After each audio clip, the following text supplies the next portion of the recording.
Hello and a warm welcome to you all. I'm your host, James Lake from Phronesis Partners. Thank you for joining the second episode in a series of webinars that explores the sometimes complex but always compelling world of thought leadership. Today we're focusing on how generative AI is revolutionizing content creation. Specifically, how is it impacting thought leadership today? How can you use it effectively and judiciously?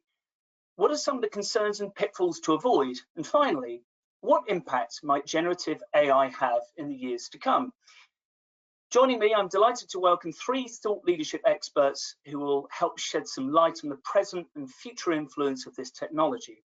So without further ado, I'd like to introduce our panelists.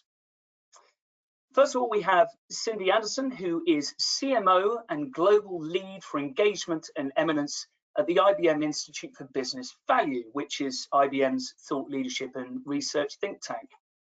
Previously, she was Chief Marketing and Brand Officer for the Project Management Institute, a global association that built a profession and serves 3 million stakeholders working in every country on the planet. While there, she developed a thought leadership competency for the organization, founded a strategy coalition, was a frequent speaker, and served as Chief of Staff to the CEO. Also, we have Tom Davenport, who is the President's Distinguished Professor of IT and Management at Babson College and a Senior Advisor to Deloitte's AI practice.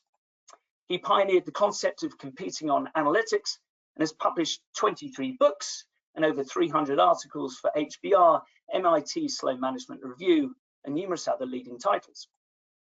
He's been named one of the 100 most influential people in the IT industry and one of the world's top 50 business school professors by Fortune magazine. He's also a LinkedIn top voice for both the education and tech sectors. We also have Alessandra Almeida-Jones, who is the Global Director of Marketing Communications at Bryan Cave Leighton Paisner, and previously held senior positions at firms including Baker McKenzie, Linklaters, KWM, and ABN AMRO. She's an experienced professional services marketer with a track record in building corporate profile and driving client demand through an innovative approach to marketing, communications, and engagement initiatives.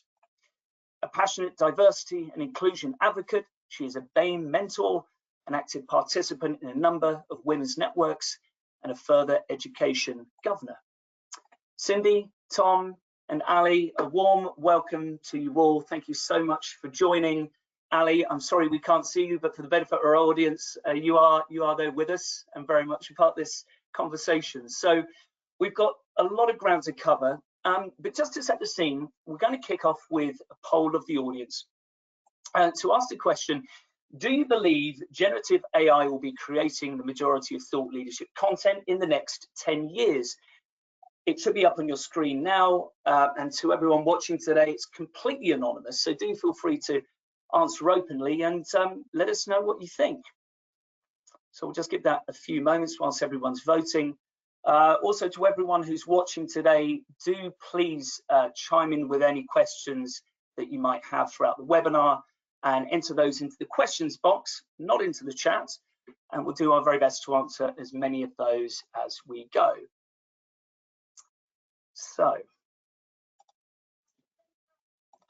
let's see what everyone is saying on that.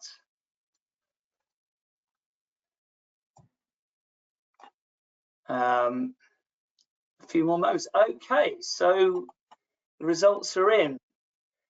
So 50% maybe, but only for certain topics. A rather weighty no, AI misses intuition and nuance, and good old 18% undecided tech is unpredictable. So hopefully none of us will be out of a job just yet. But most importantly, let's hear what our panelists have to say. So Cindy, if I can sort of come to you first, and actually I'd like to sort of ask this for some opening remarks from all of you. I mean, the poll was a little bit sort of tongue-in-cheek, but I'd like to sort of get a sense of what do you think thought leadership and content marketing strategy might look like sort of in the sort of 5 or 10 years from now. So if we could all perhaps sort of get our crystal balls out and have a bit of a think about that. Cindy, what what's your sense of where we're heading? Sure. So I think, and I don't have a crystal ball, but if I did, it might show something like I don't think, let me start that way, that marketing and content marketing strategy is going to change too much. There's always going to be a need for organizations to develop relationships and engender loyalty and build their brands with their clients and customers. So from a strategic perspective, I don't see that changing very much. I think what may change is how we go about it. Well, it will almost certainly change, right? How we go about it. But as long as there are humans, I think there's going to be that need to build those connections and in ways that are different than just making a sale or very transactional. So I think the role that thought leadership in particular, content marketing, and marketing even a little more generally play is not going to change dramatically. In fact, I was on a call just before this where we were hearing a presentation from an organization that was trying to reframe B2B marketing as B2H, business to human marketing. So I think there may be a little bit of interest in keeping the human aspect as part of the business relationship, given the fact that AI has sprung on the scene so quickly. So yeah, that's what I see in my crystal ball. Yeah, that's great. Ali, what's your take on this? What's the next sort of 5 to 10 years have in store from your view? I think, and I promise everybody, I'm not an AI. I am a real person. It's just my camera hasn't worked today. I think that I actually think it will change, and what will change is it will place greater emphasis in originality. I think at the moment we have a lot of thought followership out there, right? It's very easy to generate content, but as that type of content becomes more easy to generate through AI and more commoditized, I think that the human value, the value that we add as a human, I think there will be a sharper focus on that. I think AI will come and will continue to increase our ability to personalize, to look at target audiences more specifically, to curate content, to generate thought leadership quicker and more efficiently, but we risk ending up with a lot of followership. So I think true thought leadership will be differentiated by the ability to add originality and true interaction with the audiences. But I think we are in for a lot of change in how it is generated and publicized. Absolutely. Absolutely. Do you agree with that, Tom? Is that your sort of sense of where we're heading?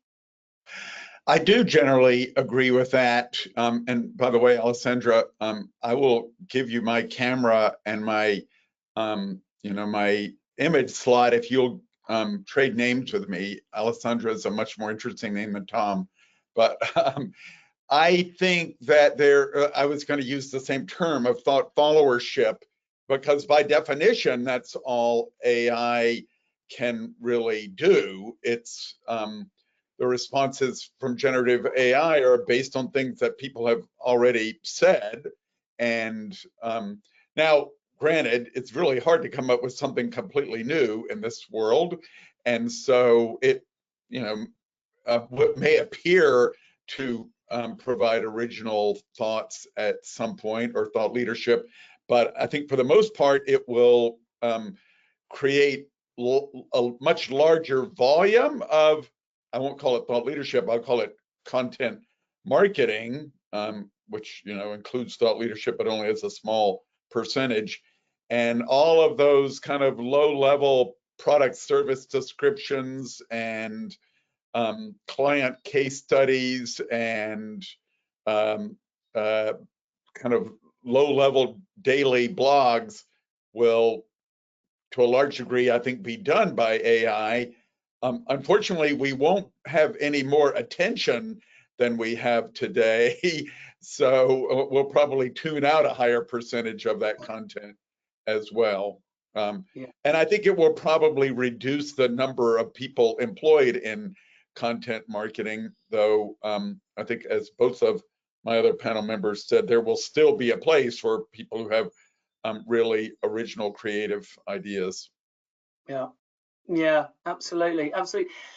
So, I mean, Ali, if I could sort of come to you, so you know, thinking, I suppose, particularly about the present, how do you see Gen AI sort of transforming this process of thought leadership creation? And I suppose, what are the immediate benefits and the challenges that you would associate with using AI in this particular context? And I think at the moment we need to think about what AI can do now, right now, and what might be able to do in the future, right? But focusing on what it can do right now, it can help us with summarization. So it's a very good way of summarizing research. The downfall is that you really need to test what is it that you are getting from AI, because AI is a little bit like a sort of eager new graduate, in the sense that if it doesn't know the answer to something, will make it up. So not everything you get through AI is accurate, but it can really help summarize research. It can help test. You can ask AI, I'm writing an article on, you know, the impact on AI on content creation. What type of audience is going to be interested in that? So it can help you personalize content. It can help, and it can help brainstorm, right? You can use it to brainstorm ideas, and it can help edit text very effectively and produce a first content outline. So these are all things that AI can do. But in order for AI to be able to do it properly, we need to be able to ask the right questions. So I think the key in unlocking AI and what AI can do to thought leadership is in training us how to use the technology properly and efficiently. Absolutely.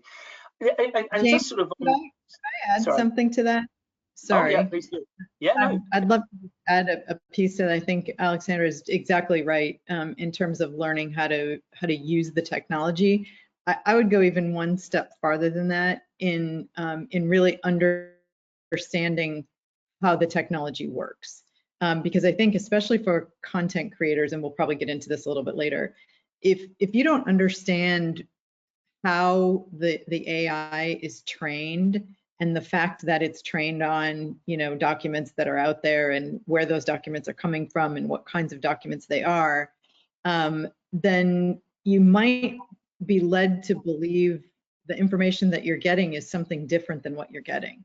So to Tom's point, you know, it gets trained on, so it can only sort of reflect what it's been trained on, what is, you know, it doesn't come up with generally new ideas, but you might, when you read what it spits out, you might actually think that it's new or unique or, you know, something super special, if you don't really understand what's behind the question that you're asking, or how the AI works. So I would say, yes, absolutely, learn to become a prompt engineer, but also spend some time really understanding what's behind the technology and how it's built and how it's trained. You don't have to be an engineer and a developer and all that, but I think I've asked my team, in fact, to get some basic understanding of how generative AI works and the foundation models it's built on and the large language models, just so they have that in their background and they're not tempted to believe something that takes them down a path that they don't want to go down.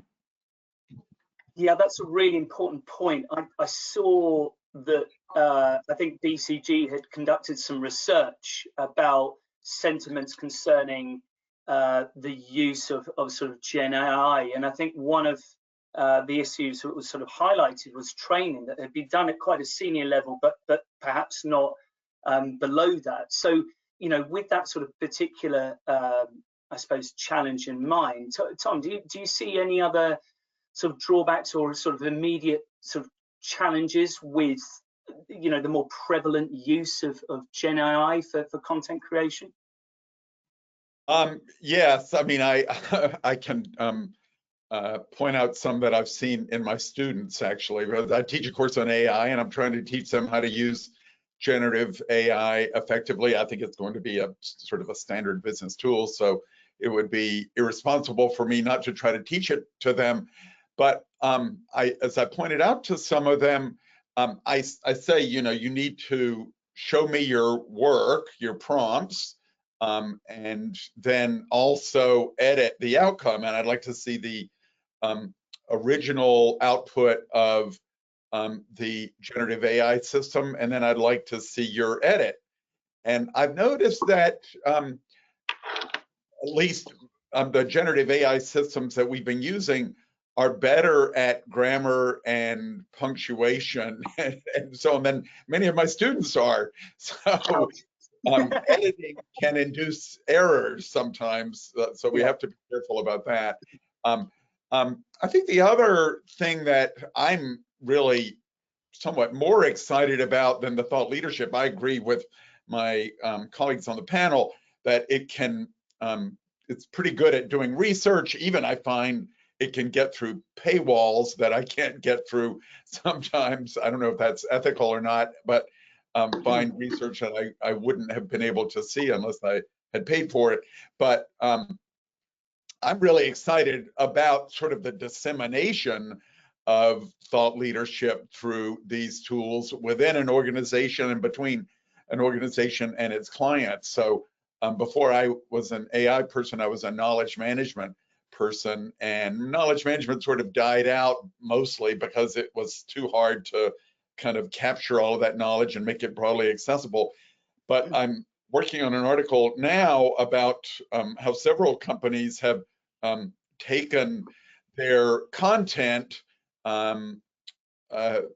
important content about whatever their business is. I've looked at Morgan Stanley and Morningstar and Bloomberg and companies like that that have a lot of content, and they put it into a form when it can be accessed through GPT whatever, and it works really well, and it makes content available along with the great language skills that these systems are capable of, and we've never really had that before, I think. So in terms of spreading great ideas around, I think it's going to be very influential. Absolutely. I mean, it's interesting. I think you sort of touched upon something there, which got me thinking, you know, we all need to become far better prompt engineers. And I just wonder if this will have an impact on critical thinking. You know, this sense of if you can't explain something simply, then you don't really understand it. So, you know, maybe that will be a sort of good sort of knock-on effect, perhaps. But I guess we shall see. Cindy, I just wanted to sort of come back to you. Just, I suppose there's going to be a lot of people watching today who are sort of content creators and writers and marketers, probably many within the professional services space, who are thinking, okay, you know, this is all moving so fast. What can I sort of do today? What might be a good tip or any sort of strategies for using getting best use out of Gen AI tools within their business today? And so can you give us your thoughts on that, and you know, what some of the kind of, we've touched upon some of them, but some of the critical kind of pitfalls to avoid? Yeah, I can. So I do think we've touched on a lot of the use cases, you know, and I think the best thing for people to do is to go in and experiment with it, because if they don't use it, if they're not hands-on with it, then they're never going to know what it's all about. So, and Tom's absolutely right. It's going to become a standard business tool if it's not already, honestly. The pitfall, I would say, is it's a big one.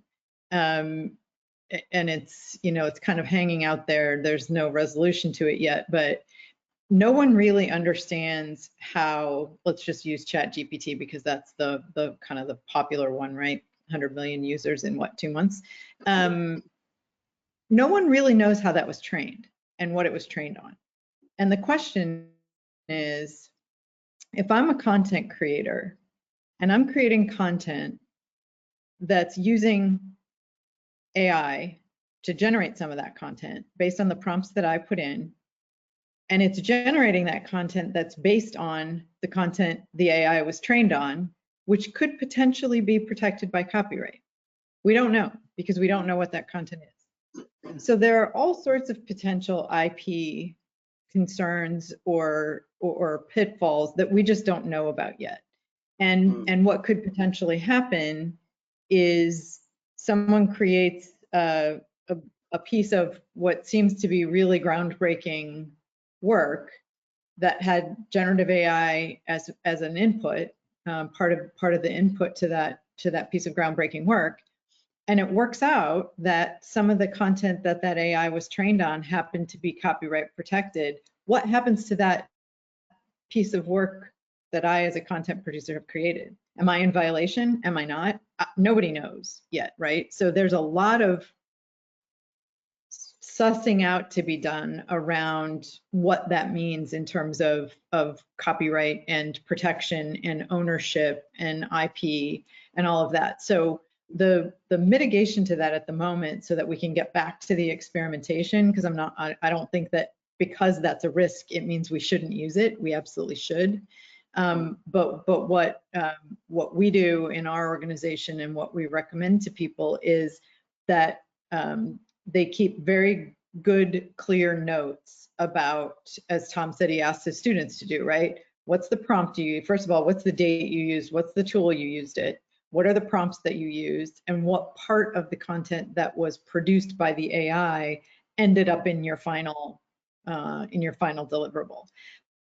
That way, if anything, however many years from now happens, that resolves this issue of intellectual property and ownership, you have some sense of protection. You can go back and say, well, I didn't use it then, or I used it in this way, or I only used it to this degree. So I just think from a comfort perspective, that if people sort of keep track of what it is that they're doing, and when, that it's going to be a little bit easier to sort all that out on the back end. Yeah, that's so true. I mean, I really want to sort of dive into this area a little bit more, because I just don't see it being spoken about sort of quite enough. Ali, can you give us your thoughts on this particular area? Just the implications for AI generated content, and sort of these issues around intellectual property rights. What is it? I mean, Cindy's obviously come up with a great sort of idea of listing every sort of source that you use, or Gen AI tool, and the sources that are sort of behind that tool. How can organizations? Well, let me just clarify that, James. Sorry. We don't know what the sources are behind it. So the best that we can do is list the tool that we used and the prompts that we give it, so that then if somebody ever sorts out what the sources are, we can track back to that. So I just want to be clear that we don't know what the sources are behind the training. But even there, the same prompt will give a different response at different times. So I think it's going to be really tough to fully document, sort of where the content came from.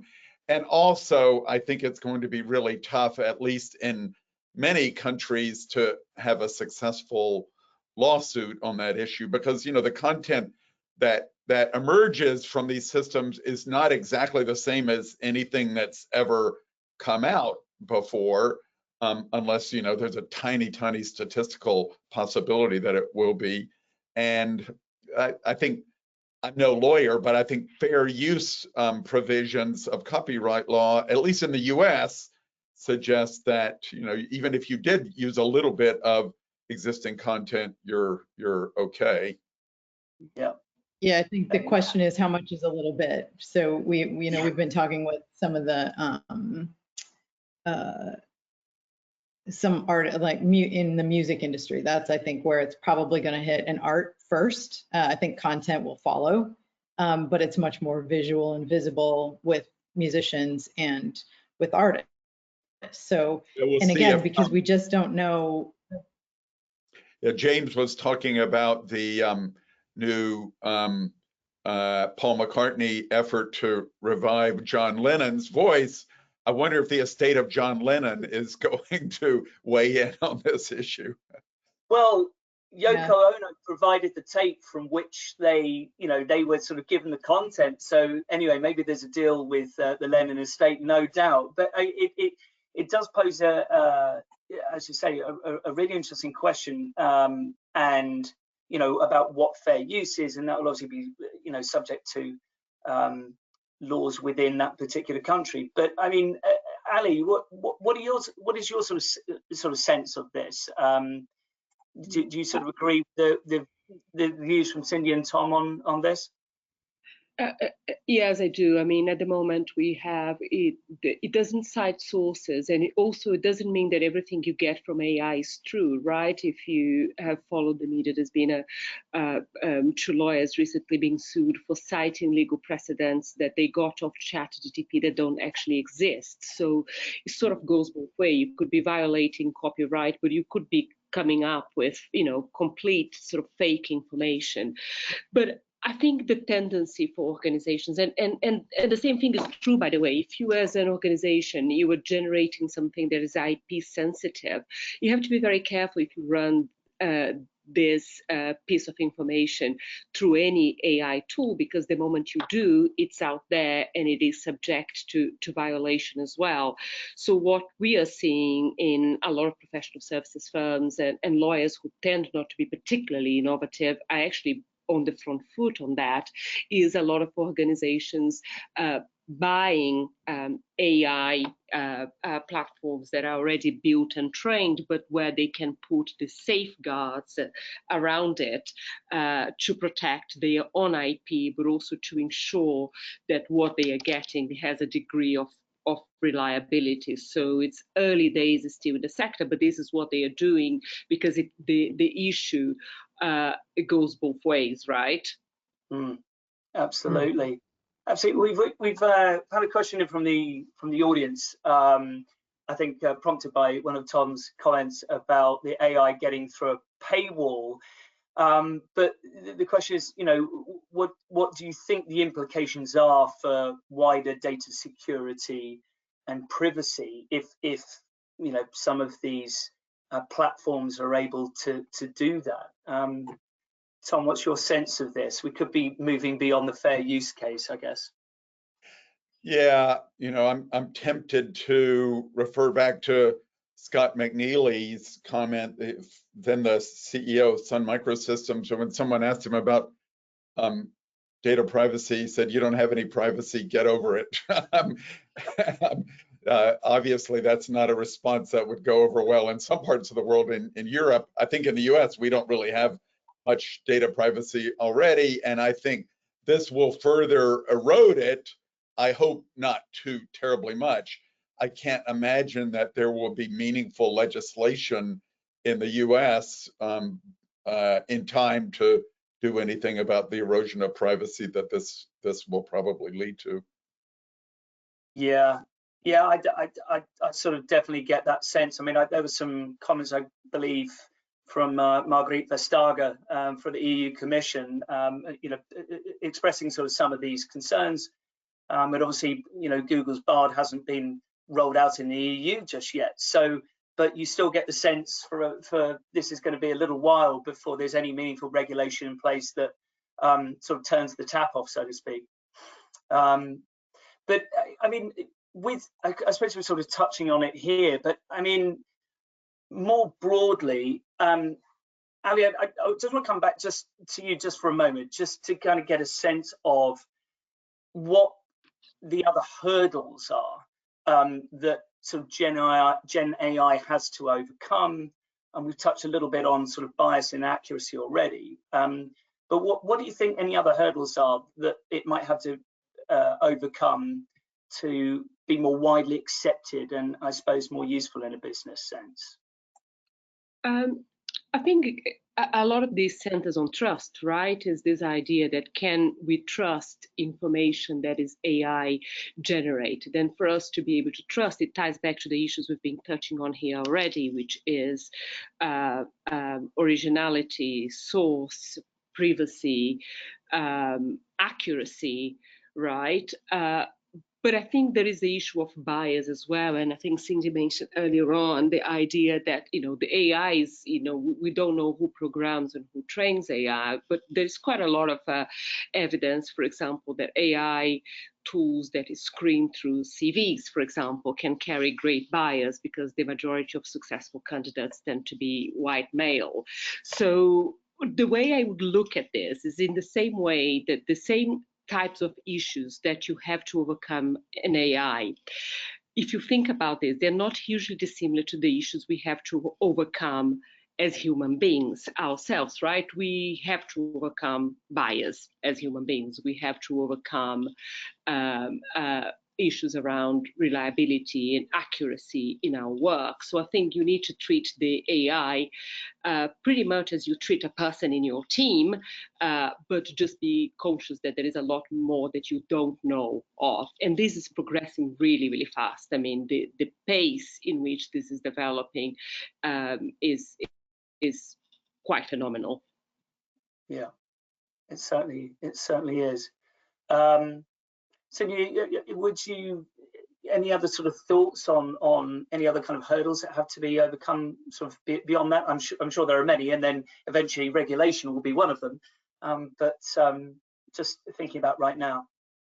Yeah, I think Ali's right. It's the, we think that these are new problems of bias and inaccuracy and, hallucinations and all of those things, but they're really not. They're the same problems that we have when we create content working with humans. So I think her advice is good around, treating the AI as another, entity on your team. Just remember that one has a megaphone that instantaneously distributes everything that you've just said to everyone else in pretty much the world.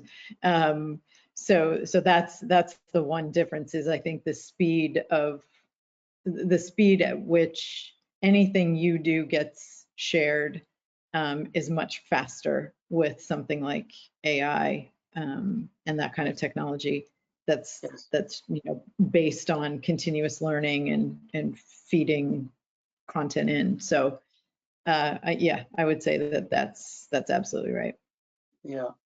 Almost by definition, I mean, this content in these systems all came from biased humans, and so it's not surprising that it's biased. And I think because well curated systems like this that have some humans who've weighed in on the content, I think can help a lot in that regard. And we'll have to start looking for the systems that have had reinforcement learning with human feedback, and those that haven't, the vendors of the foundation models can generally tell you that. The other thing I think is, if it's a really important domain for humans to get advice and knowledge from, I think they'll have to be far more carefully trained than the foundation models are. You can kind of see that Google has a system called MedPalm 2, which is the second version of its medical system that answers medical questions. And even though the system, I think, would pass something like 85% of the questions on a medical exam and does better than a lot of doctors, they still don't think it's good enough to use in actual real world settings. So you just have to be, I think, quite rigorous about how you train these systems and how you evaluate them before you turn them loose, particularly in a very safety-oriented area like medicine and healthcare. I think you sort of, yeah, I mean, you sort of touched on it there. I wanted to sort of ask about it because I think it's so important. But as we look to the future with AI sort of driving so much content creation, what is it that organizations might do to ensure diversity and inclusivity in thought leadership and marketing strategies? And given we touched upon the risks of AI reinforcing those biases, what can companies do to sort of mitigate that? And I suppose you sort of touched upon one thing there. Is it just about the sort of training, Tom, or are there other things that can be done right now? Well, you could, there are various ways, and it's, I think, quite technically complex to sort of train your own version of a model. And some are very expensive and some are much easier. But it would all come down to if you trained it on added content that was specific to your company or your domain, you just have to make sure that that was inclusive content, that the authors were inclusive and diverse, and that the content was inclusive and diverse, and so on. And right now, I think it's only humans that can do that sort of assessment, so it would be pretty labor intensive. Yeah, that is very true. I mean, I suppose that leads on nicely to this sense of, human creativity, is usually considered the sort of key element of sort of thought leadership. So, Ali, perhaps if I can come back to you on this, how do you see AI impacting the perception and the value of human creativity and thought leadership? And do you think that AI generated content, we're already seeing quite a backlash in places? Do you think AI generated content will ever be considered equal to human created content? Okay, I think here there are different sort of types of outputs. I think the way there'll be a number of ways that AI can enhance creativity, and I think it's already doing so, right? I have a friend who is an artist and uses a lot of AI to generate animation on the back of his artistic work, right? So it basically superpowers something that he's creating and elevating. But it can enhance creativity when it's exactly like that, is working with an original output, right? Otherwise it's followership, it's not leadership in that. So I think it can do that a lot. It can help you brainstorm, it can help you enhance an idea. It can do it right now. You can put a piece of text on ChatGPT and say, make it more inspirational, and it can give you ideas on how you might do that, right? You shouldn't just pick it up and run with it. So it can do, I think, things like that. What I believe it will happen, I think a lot of the lower level content, as Tom mentioned earlier, the kind of blogs and whatever, I think the proliferation of that type of content will increase, and it will be quite hard to differentiate between what is human and what is AI. And you might even argue that some of the AI generated stuff might be better, right? But I think it will place a greater value on anything, be it art or a novel or anything that carries a real human touch. And I think that will be looked at differently. If you can prove that it's done by a human, I think it will carry a different type of value. And we don't have many parallels because this is so new, but the very far-fetched parallel I can use here is when, with the advent of photography and the enormous debate around, if you can reproduce something, is it art or is it not? And to this day, there is a different value to something that is a photography and a photograph and something that is a painting, right? So obviously, I think anything that is generated and created by a human will generate hopefully that type of interest, and we will have that value attached that you have to a painting, something that feels very bespoke, very unique. And this is what is in my kind of crystal ball when I look ahead and in how it will change creativity and the value of creative outputs. Yes. Ali, that's really interesting that you say that, because we were thinking along the same lines, and we actually had the opportunity to do some research. In fact, it's still in the field.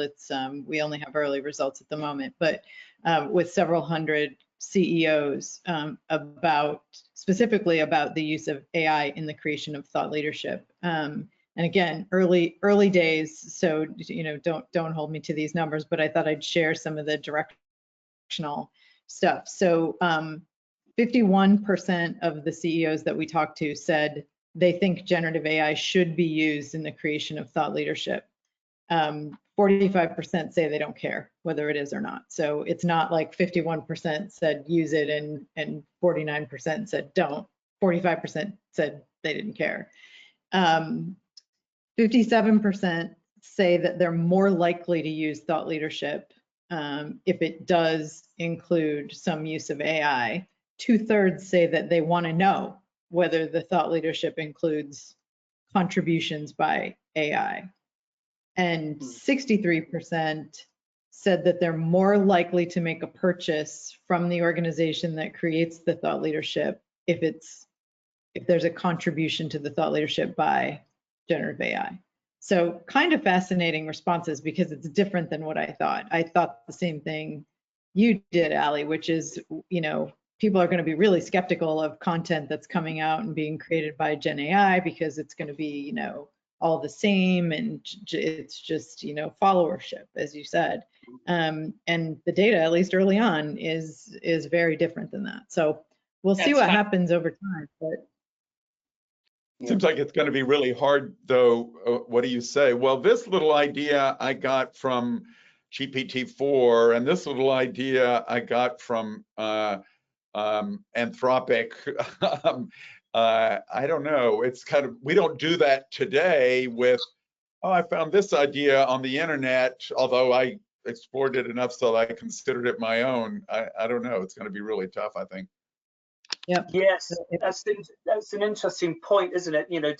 If generative AI gives you some inspiration for a broader piece, is that any less valid than all the books we read and the experiences we have and the mentors we have throughout our life? But it's interesting, this idea of suddenly there's a premium on human created content. Just off air we were talking about Nature magazine saying that they wouldn't take any AI generated images, and you would think that there'll be other publications that sort of follow suit. But it's interesting as well. I mean, just kind of on this point, there are some organizations, bring it back to sort of thought leadership world specifically, of training large language models using the existing content they have in their library. And again, do you see a lot of uptake for that, Tom? And is that going to be beneficial because you get over the kind of copyright issue because it's all your stuff, right? But then you're straitjacketed because it's already stuff you've written about. Well, I think, again, we're not quite sure where everything comes from in these systems, as Cindy was saying, but these are systems that have all of the content that's associated with the out-of-the-box foundation models, the GPT-4s, et cetera, plus your own content. And the only way that you are restricted really is if the company has suggested it will only answer a certain type of questions. You can do that through sort of a set of pre-prompts that say, if somebody asks about, are you sentient, or what do you think about robot-based war, it won't answer the question. So, I don't think using that capability for thought leadership thought leadership creation will be problematic. Using it for thought leadership dissemination, I think, is quite possible. Yeah, absolutely. I mean, I suppose one thing I sort of wanted to touch upon here, that again, there will be many people watching this who, work in marketing and branding, where building trust around their content and their point of view is absolutely sort of crucial. So, Cindy, if I could come to you on this and just go, well, can AI generated content help build that trust with an audience? And how might companies leverage AI whilst maintaining that sort of transparency around its use, so that you still feel like you're building an authentic relationship with your clients and your customers? Yeah, I think it's a combination of everything we've talked about already. Some of it we know, some of it we don't yet. Which is, we've talked about the inherent bias in the large language models, but we were, in a client meeting not too long ago where some of our clients were saying, even when we put our own data and our own information on top of, kind of the big data, little data conversation from a decade ago or whatever, we still have our own, stuff that's going to get replicated in this, specific model. So there needs to be sort of a way to use it for the things that it's really good at, which we kind of talked about, and not use it for the things that might be easy but really aren't getting us anywhere. So all of the things we've already talked about in terms of the uniqueness of thought leadership and the building trusted relationships, those things can still happen using generative AI. It's just a matter of how we balance it and how we're transparent about it and how we track what we're doing. And, just, again, I think we're going to have to develop relationships with our clients and our customers and our prospects. How we do that using generative AI, at some point, to Tom's early opening, is it's going to be a common business tool. It's going to be something we use every day. We're not even going to think about it anymore. Today, it's just brand new, so it seems like, scary and different and all of that. So I think in some ways we just need to be patient with ourselves, do some experimentation, not get too far ahead of our skis, and let time, smooth out the rough edges a little bit. Yeah. Can I ask your question, Cindy? I know you use a lot of surveys at the Institute for Business Value, right? Do you think you could use generative AI to analyze a survey? I mean, my sense is it's not really good at sort of analyzing hard data yet, but there are some efforts in that regard. Have you tried it at all, or do you think that's going to work? We haven't tried that yet, but what we are looking at is using it to house, to your point about knowledge management, we're looking at it to house our vast library of questions, so that when somebody says, well, I want to know if we've ever asked this question to this audience, the AI will be able to say, oh yeah, you did that in 2019, and it was these questions and in these surveys. So that will help us. It's not going to analyze the answers yet. I imagine it will get to the point where it will be able to do that, because it'll get trained. The neural networks will be such that you can train it to say, if this kind of answer happens this many times, then this is probably the analysis. So it'll probably get there, maybe not in the next decade, but in the short term, I think from a housing and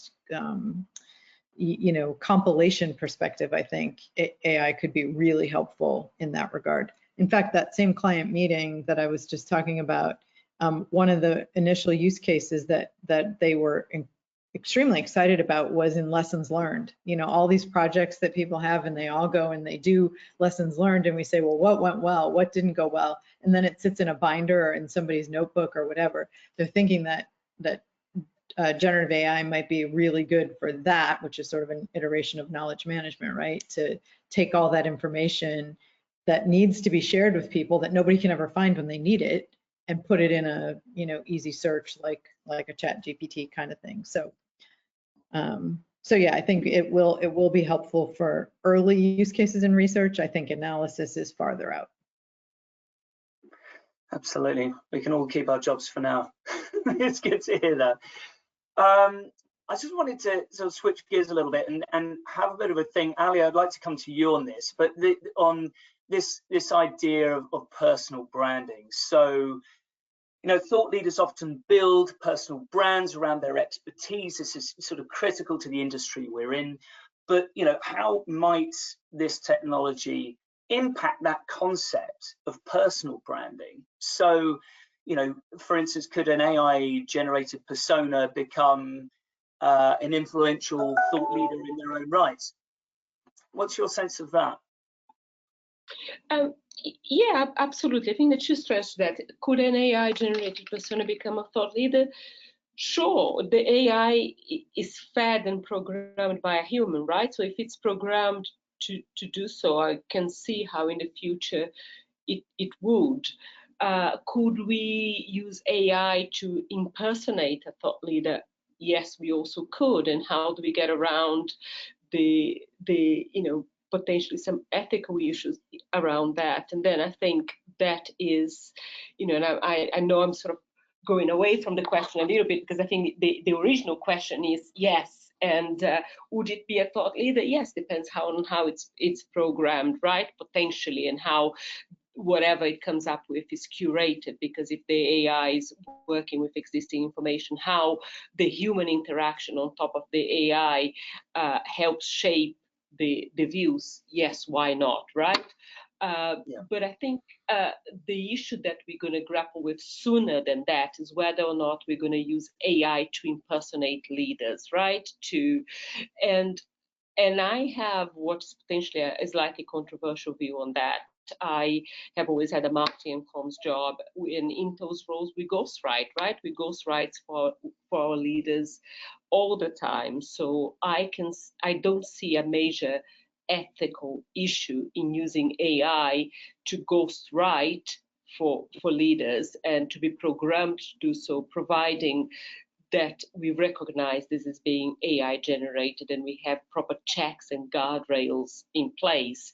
But again, we are some way off that yet. It doesn't mean that we won't be there in a few months' time. Again, things are accelerating quickly, but I think, as Cindy mentioned earlier on, let's not get ahead of our skis. But I think that is the issue we're going to grapple with first. I'm shocked that this ghostwriting is happening, Alessandra. Well, it's shocking, isn't it? I'm very disappointed. I believe it. That's the secret behind thought leaders, isn't it? Every thought leader has a really good ghostwriter. Yeah, absolutely. Time is absolutely sort of flashing by.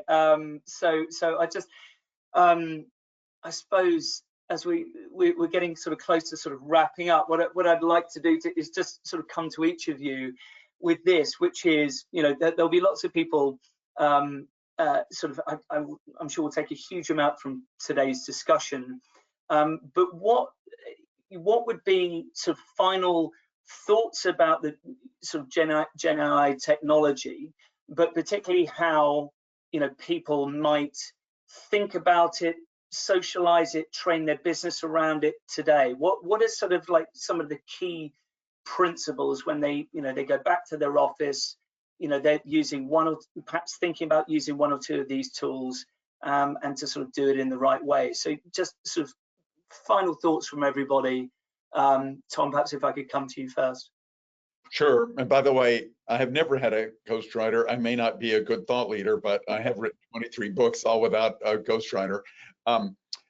I think that this. I have a URL for you, Tom. I have a URL for you. It's like openai.com. There you go.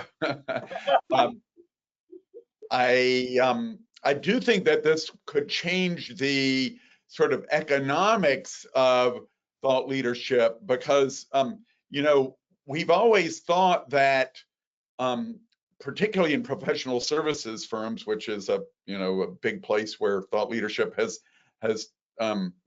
derived from, that you had to hire a person in order to really get the benefits of the thought leadership.